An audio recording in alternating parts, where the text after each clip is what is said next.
Hi, this is Corey Johnston, and today's lesson is going to be a continuation of a previous lesson from Job's 40th chapter. We left off in the 40th chapter, the 5th verse. We actually began in the 19th verse of the 39th chapter.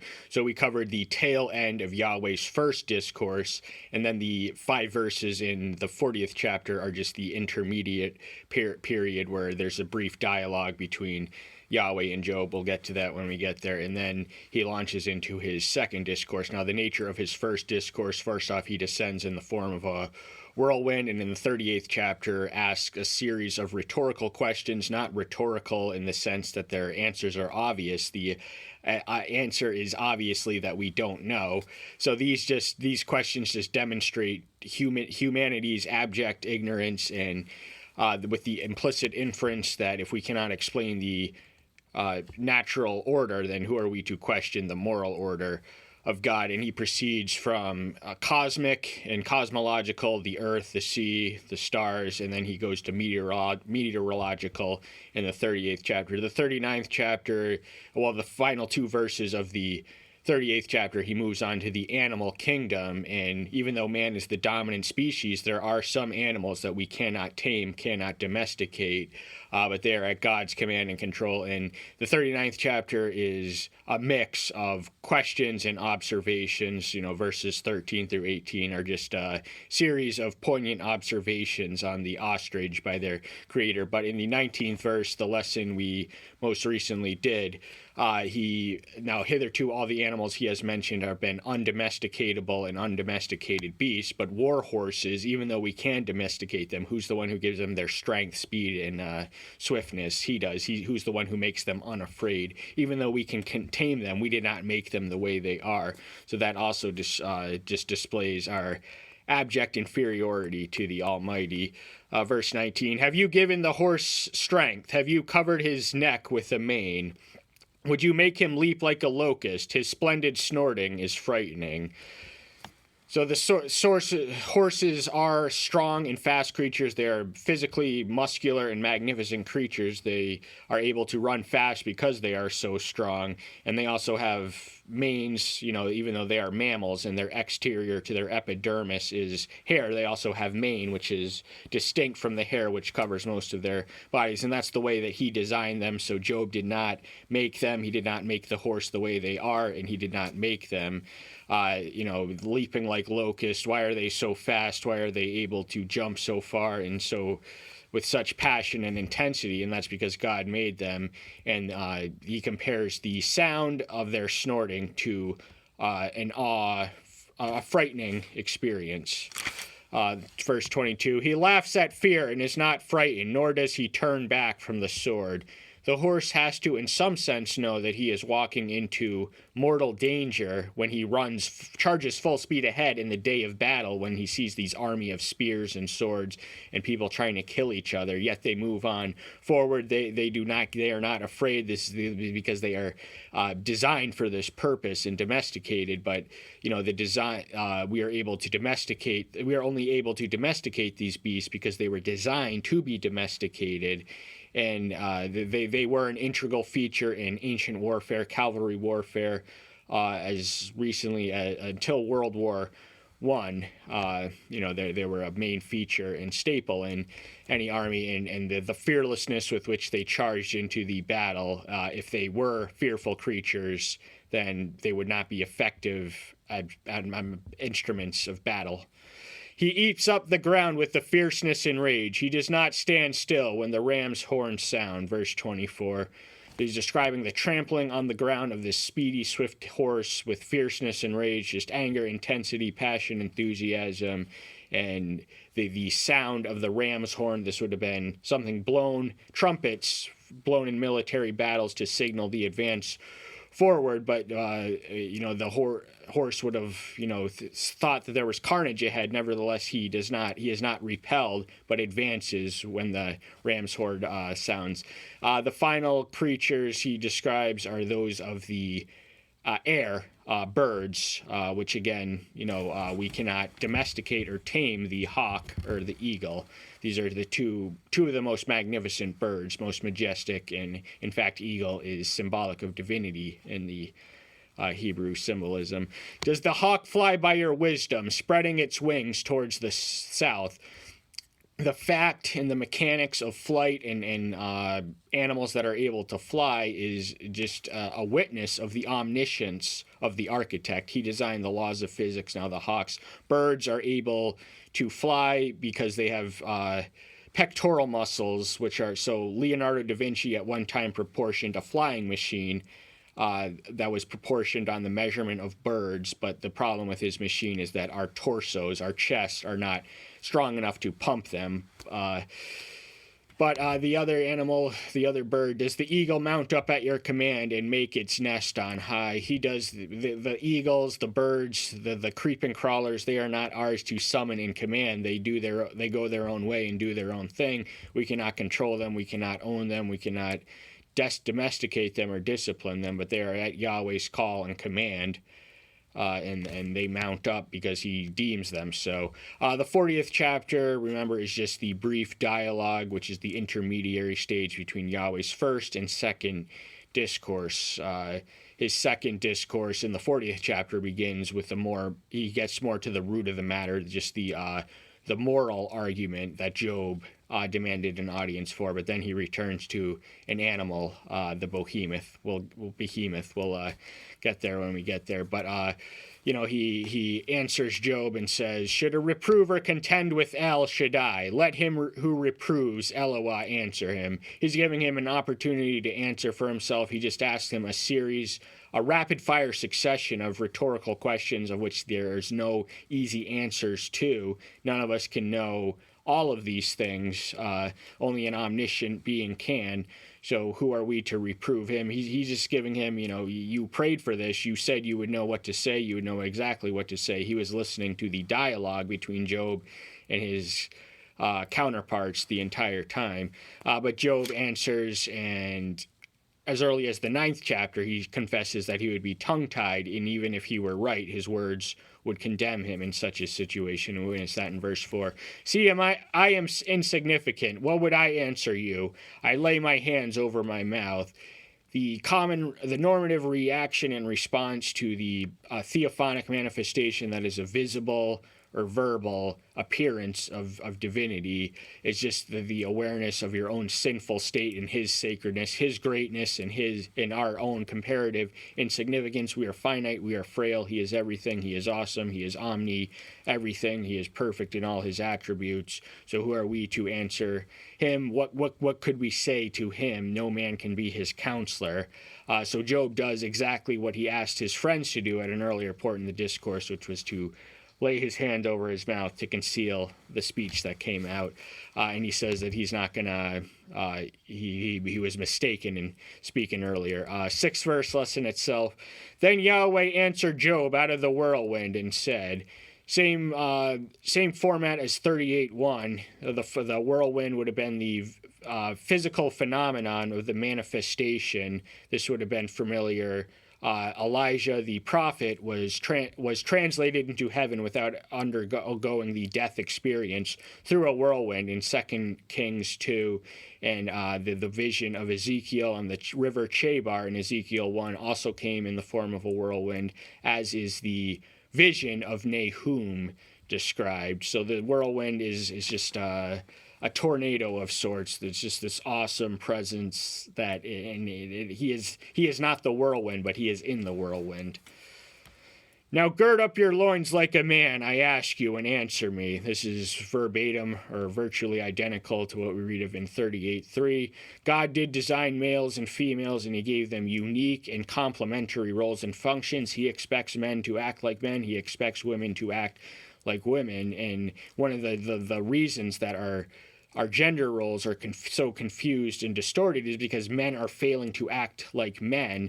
So when a father, leaves a single mother raising a child is an inversion of the divine order in so many ways. But that's because the man fails to be a man, and that's one of the reasons that females are becoming more assertive. It's because men are not stepping up to the plate to do what we were designed to do. We have to enforce things, and we have the authority, but in the absence of if we are derelict in our duties, then we have no reason to blame women for stepping up to the plate to fill the vacancy which we ourselves are responsible for.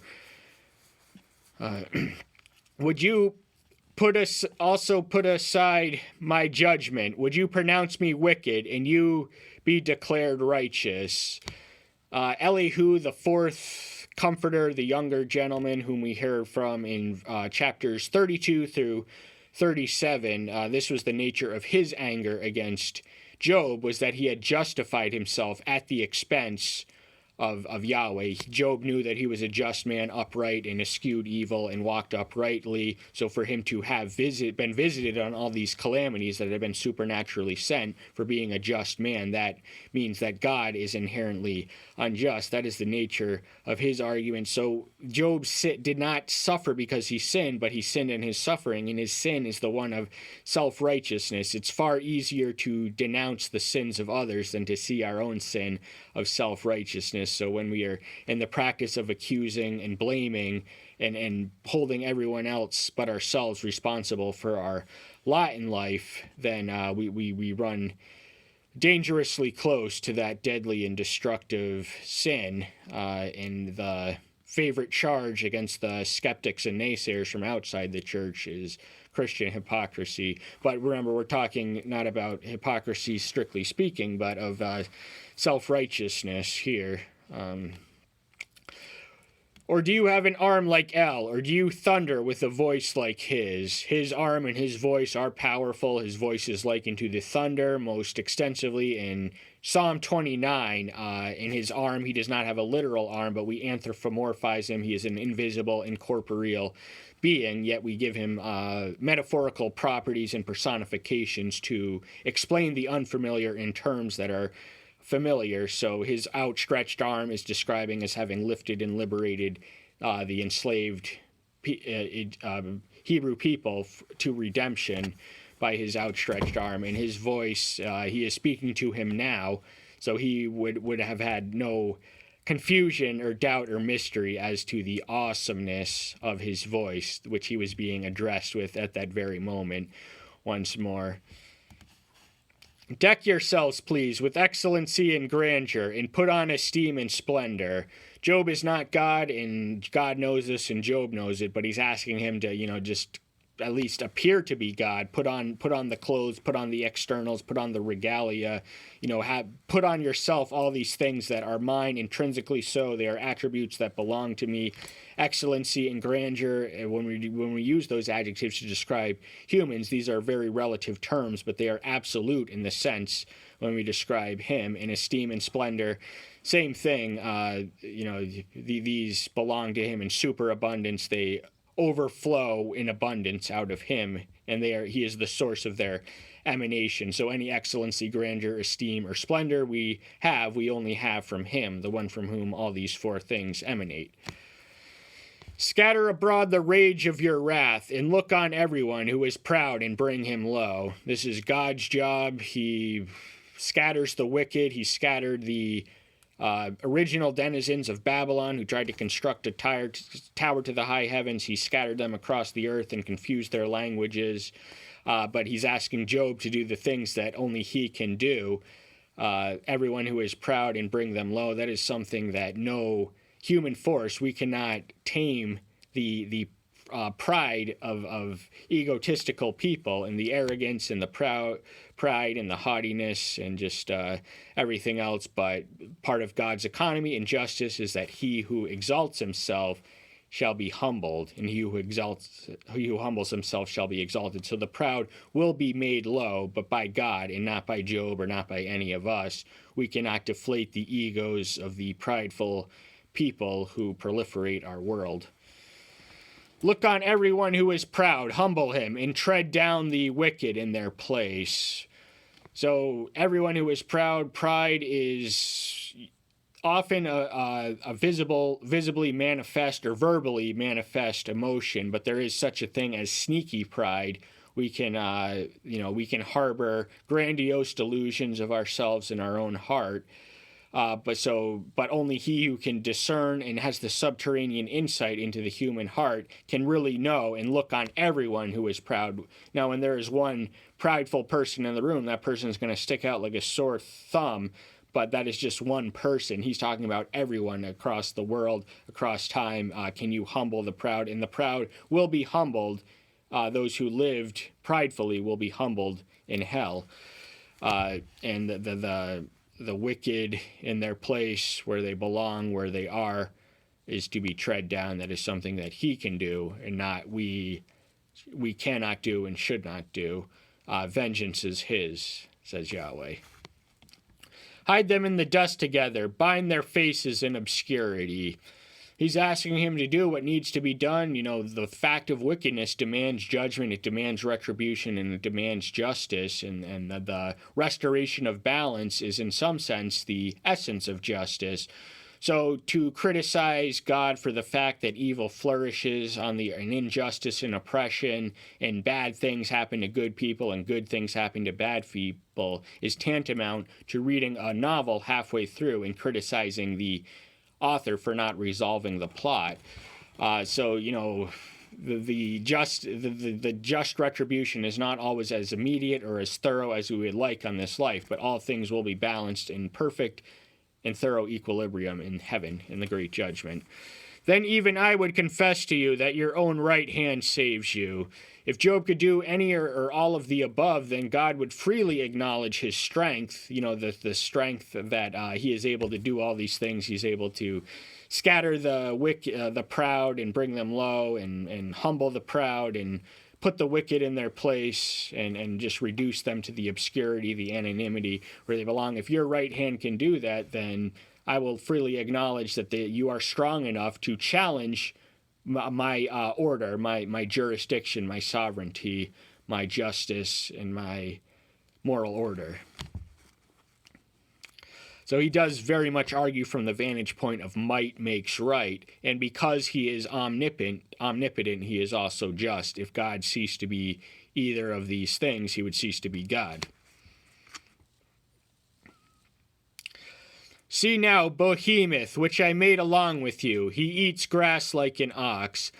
Behemoth, this is a mythical creature, but it also has a natural reference into the hippopotamus. This is a vegetarian creature, a large beast, which walks the earth. And he gets into Leviathan, which is more mythical, in the 41st chapter. But for now, the Behemoth is a severely strong giant beast. And he's too strong for us to tame, and it subsists on its own.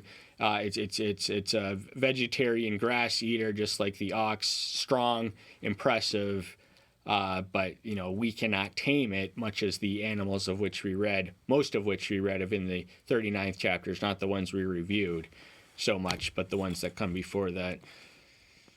See now, his strength is in his loins, and his power is in his stomach muscles.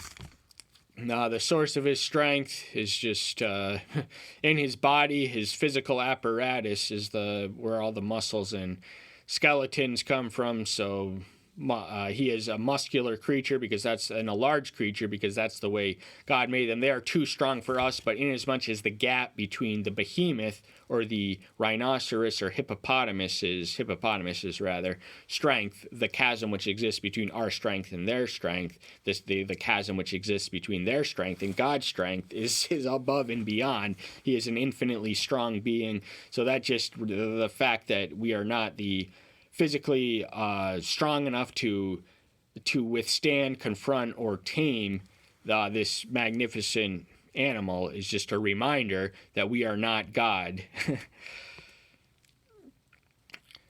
He bends his tail like a cedar. The sinews of his thigh are knit together. So he's describing his tail, the bending of it, to a cedar. So a cedar would have been a strong, immovable tree, famous in Lebanon, the country to the north of the Promised Land. Of course, Job hailed from Edom, which was to the south and the east of of that land. But the sinews of his thigh, they were magnificently knit together. All the muscles and the sinews, which collectively contribute to the muscles, are put there and wired together. They are the way they are because that's the way God made them. His bones are like tubes of bronze, and his ribs like bars of iron. This is somewhat hyperbolic. He's saying like, so he's not saying exactly as, but bronze is dense, strong steel stuff. It is a stone, a semi-precious stone with value next to gold and silver, less than that, but it's still valuable. And bars of iron, iron is stronger than any bones in the human or animal skeleton. But this animal's so strong that his bones are compared, likable and comparable to bars of iron. He is the beginning of the ways of El. His maker brings him near his sword. So the power of life and death in the animal kingdom, there's so much that goes on daily as a matter of course between all the life forms which we take scarce attention to and don't pay any notice to. But the life and death, it belongs in his hands. And so if he wants to kill the one who gave him the beginning, can also bring him to the end. He is the Alpha and the Omega, and he is their maker just as us. So we are creative creatures, the same from animals, which in a lot of ways are better than we are, certainly stronger, but we are the crown glory of his creation because we are endowed with the image, something no other animal claims. And we also, for the mountains yields foods for him, and the beasts of the field play there. The mountains, the provision and the sources of his food. Now, the entire operation of the bio-food chain is just so intricate and so complex that we can spend a lifetime studying it and still not know all that there is to know. So this, the whole food sources and everything that is there and everything, the way that they are made and why they are made, the made they made, and that they are made the way they are made is all because of God's design, his wisdom, his sovereignty, and his strength, power, mind, and might. He lies under the slender trees, under the cover of reed and swamp. He seeks shade. Trees do provide shade with the leaves. They block the sun, or at least neutralize or mitigate its potency of its rays. And animals need relief from the sun, inasmuch as us, it is unpleasant. They sweat profusely and excessively when exposed to excessive amounts of sunlight, the same as us. So they need to seek relief and refuge from the sun. And in reeds in the swamp, the water cools their body. Now, every animal has an internal temperature and an external temperature, but mammals are distinct from reptiles in that reptiles' internal temperature is identical to the temperature of the environment that they are in, whereas animals do have a more stable internal temperature. See, if a river rages, he is not alarmed. He feels safe, even if the Jordan gushes into his mouth. So the same thing that is said of a horse just galloping and trotting off into battle to certain death without fear. When a river rages, this is something that does not take the hippopotamus or the behemoth off guard. It's not a source of fright or cause for alarm, and they are almost indifferent to it because they daily deal with it as a matter, or not daily, but they deal with it as a matter of course. They are secure. They are not going anywhere. So if the river is up in an uproar, they're not going to be afraid. They know nothing's going to happen to him. And even if the entire Jordan River, again, this is hyperbole, were to gush in his mouth, before his eyes shall he be caught with snares, or nose pierced. The catching of animals in snares. Snare is a hunting instrument in terminology, and to snare an animal it does take labor, it does take strategy, but for all our creative ingenuity and our domesticated prowess, we cannot domesticate this behemoth, this large land, water-dwelling, land-dwelling mammal that is so beyond us in strength. And we, we can, all the ingenuity we can muster, we can kill them, but we cannot ensnare them because they are too large to be ensnared. but that's just a reminder of our own impotence and our own finitude, and also a reminder of his infinitude and his perfection. That's all the time we have for today. Thank you so much. I'm so glad you're here. Stay tuned until next time. I'll see you then. Bye-bye.